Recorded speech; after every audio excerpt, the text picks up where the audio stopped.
This newscast is brought to you by Qbert, Pittsburgh's source for LGBTQ plus news and community information. Learn more about Qbert by visiting their website at qberg.com. That's QBURGH.com. From the PEP Radio Newsroom, these are the stories we are covering at this hour.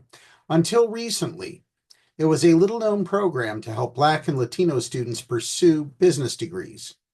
But in January, conservative strategist Christopher Rufo flagged the program known as the PhD Project in social media posts that caught the attention of Republican politicians.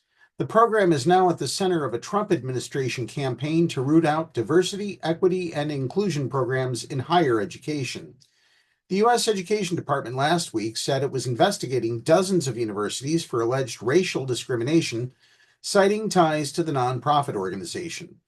That followed a warning a month earlier that schools could lose federal money over race-based preferences in admissions, scholarships, or any aspect of student life. The investigations left some school leaders startled and confused, wondering what prompted the inquiries. Many scrambled to distance themselves from the PhD project, which is aimed to help diversify the business world and higher education faculty.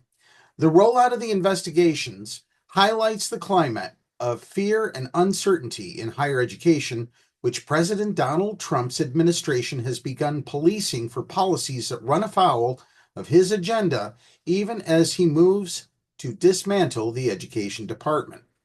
There's a range of nonprofits that work to help minority groups advance in higher education, but the PhD project was not well known before Rufo began posting on X about its work with colleges, said Jonathan Fansmith, Senior Vice President of Government Relations at the American Council on Education, an association of college presidents.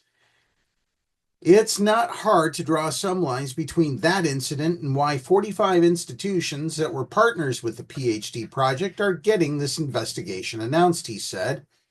The 45 colleges under investigation for ties to the organization include public universities such as Arizona State, Ohio State, the University of California, Berkeley, along with private schools like Yale, Cornell, Duke, and the Massachusetts Institute of Technology.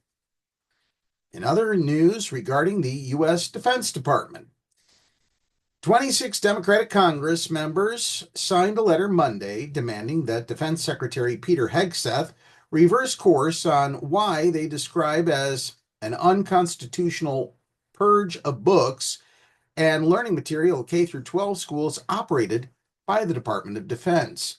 The letter comes after the Department of Defense Education Activity, or DODEA, instructed schools to pull lessons from its curriculum related to immigration, gender, and sexuality. The military academies were also made to purge any material related to diversity at all. This decision was made in compliance with President Donald Trump's executive order about removing diversity, equity, and inclusion programs and materials. The vague definition of DEI-related material has led some critics to argue these efforts as nothing more than veiled racism, with objects like portraits of Michelle Obama and posters of Harriet Tubman being pulled from classrooms. Other materials removed from classrooms include rainbow stickers in kindergarten classrooms and Black History Month decorations.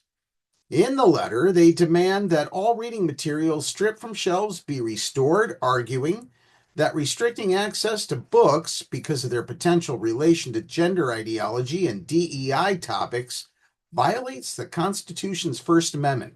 When the hell has that ever stopped the Trump administration? Excuse me, the Trump regime. According to some military personnel within the DoD, the initiatives have created an environment of fear and hostility among staff, and Lord knows it's caused a whole lot of hostility among the press.